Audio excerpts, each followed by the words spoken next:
સુરતમાં ડેપ્યુટી સીએમના આદેશ બાદ પોલીસે કાર્યવાહી કરી છે તો ડેપ્યુટી સીએમ દ્વારા આદેશો આપવામાં આવ્યા અને પોલીસ દ્વારા કાર્યવાહી કરવામાં આવી છે।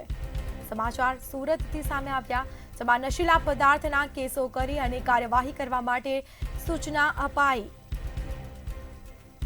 તો સૌપ્રથમ સુરત પોલીસ દ્વારા શરૂઆત કરવામાં આવી છે। સુરત પોલીસ એક્શનમાં આવી છે। પોલીસે બ્રિજ ઉપર સંતાડેલ ગાંજાનો જથ્થો પણ ઝડપી પાડવામાં આવ્યો।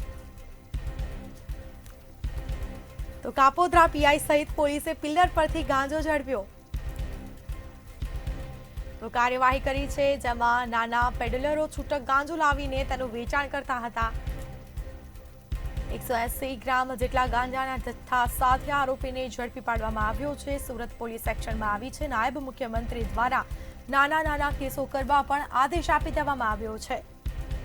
તપાસમાં વનસ્પતિજન્ય ગાંજાનો જથ્થો પણ મળ્યો।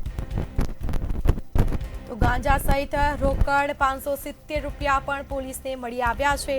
કાર્યવાહી કરવામાં આવી છે। તો ડેપ્યુટી સીએમના આદેશ બાદ પોલીસની કાર્યવાહી, જેમાં નશીલા પદાર્થના કેસો કરી અને કાર્યવાહી કરવા માટે સૂચના અપાઈ છે।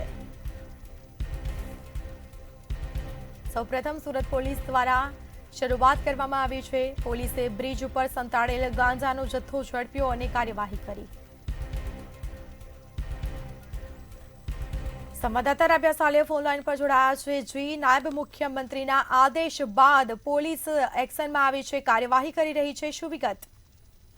ક્રાઇમ રેટ અને નશીલા પદાર્થોથી લોકો જ્યારે બગડી રહ્યા છે, યુવાનો પર અસર પડી રહ્યો છે, તેને ધ્યાને રાખીને ડેપ્યુટી સીએમ હર્ષભાઈ સંઘવી દ્વારા પોલીસને નાનામાં નાના કેસો કરવા, નાનામાં નાની કાર્યવાહી કરવા માટે આદેશ આપવામાં આવ્યો હતો, જેને લઈને પોલીસ સ્ટેશન લેવલે નશીલા પદાર્થો જે હોય છે સ્મિતા, તે નશીલા પદાર્થોની ઉપર કેસ અને કાર્યવાહી કરવામાં આવી રહી છે। સુરત પોલીસ દ્વારા સૌ પ્રથમવાર નાની અમથી શરૂઆત કરવામાં આવી છે। સુરતનો જે કાપોદ્રા જે પોલીસ નજીક જે બ્રિજ આવેલો છે, આ બ્રિજ નીચે ગાંજો સંતાડેલો હતો, જેની બાતમી પોલીસને મળી હતી, જેને લઈને પોલીસ આ નાના અમથા જે કેસ છે એને પણ કર્યો અને પિલ્લરની તપાસ કરતા ગાંજો મળી આવ્યો। નાના પેડલરો જે છૂટક ગાંજો વેચે છે અને યુવાનોને બગાડી રહ્યા છે, તેઓની ઉપર કાર્યવાહી કરવા માટે આવી છે।